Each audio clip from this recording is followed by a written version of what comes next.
Larissa asked me to read a couple of quotes from a man named John Piper, who's a well-known Bible teacher, and he talks about marriage and how this mystery refers to Christ and the church. And he says this: marriage is not mainly about prospering economically. It is mainly about displaying the covenant-keeping love between Christ and his church.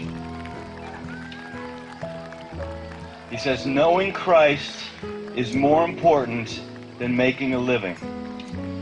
Treasuring Christ is more important than bearing children.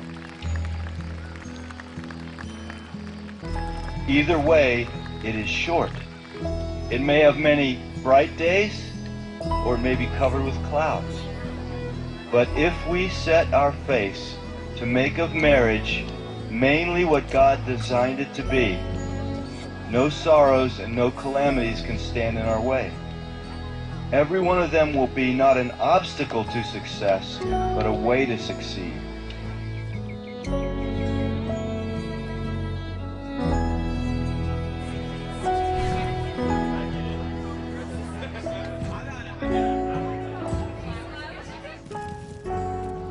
The beauty of the covenant-keeping love between Christ and his church shines brightest when nothing but Christ can sustain it.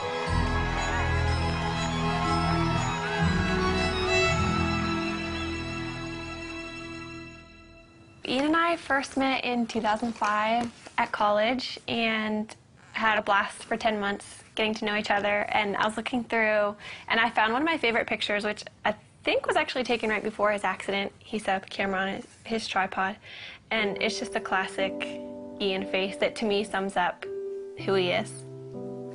We'd been dating for 10 months and he was working an extra job for his dad, and he was on his way to work near Pittsburgh. And we got a phone call that he had been in an accident, and we didn't know if it was when he got to work or on his way.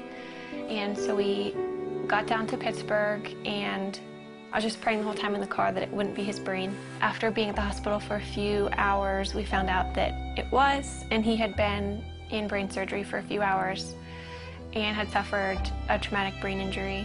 God totally spared his life. One night he was failing 4 out of 5 brain activity tests, and the next morning he was doing well and his brain was starting to respond again.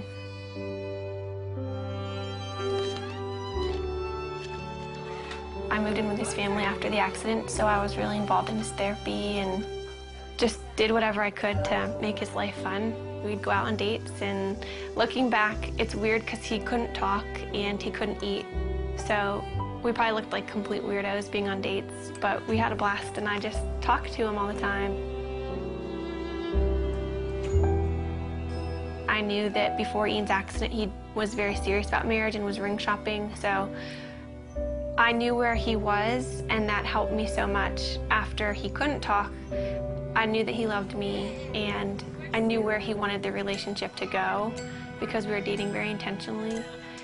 We just prayed that marriage would someday happen and watched all of our friends get married and start having families. That was challenging, but we just tried to hold out hope that that would be us someday.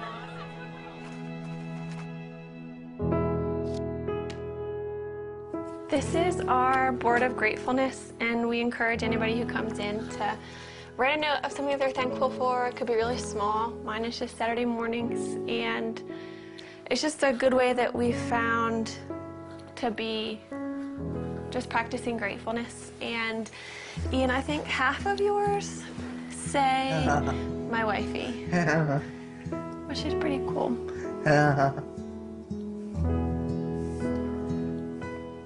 We decided that we couldn't really consider marriage as an option until Ian was able to communicate. But if he could communicate with me, then we could have a marriage, knowing it would be really different.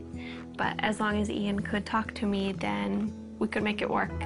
So once Ian began communicating, it became a little bit more of an option. And then we just kind of watched Ian progress. Hi, husband. Hi, wifey. How are you? Yeah.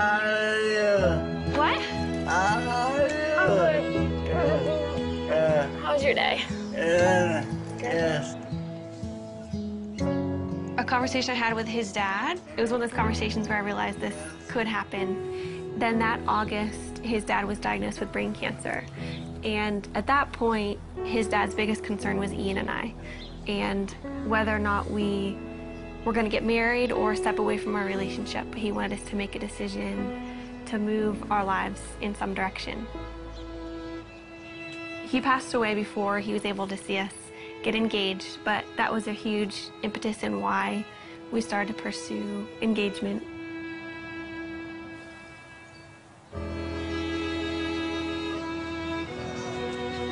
Throughout premarital counseling, we just used this momentary marriage. It was so helpful because John Piper talked a lot about primary things and secondary things, which is really important for us because when we're walking out our marriage practically, Ian can't do the secondary things like working or making a meal for me. Everything that's primary, though, he can do, which is leading me spiritually.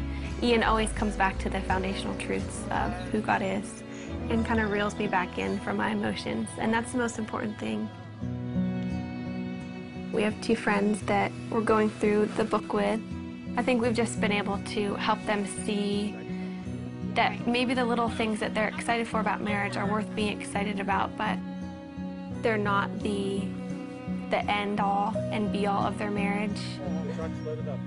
But we also have so much to learn, and we're learning from them and things that they share because our relationships are different and we can glean different things from each other. I think what helped us in deciding to make this commitment to each other, at least for me, is knowing that Ian wouldn't have left me if the roles were reversed, and that we love each other and we know that God's going to be faithful to our marriage.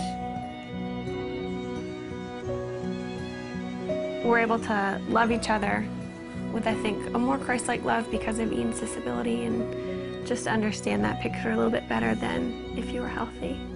Yeah. Do you agree? Yes. What about God enables you to have a happy marriage? You know, What?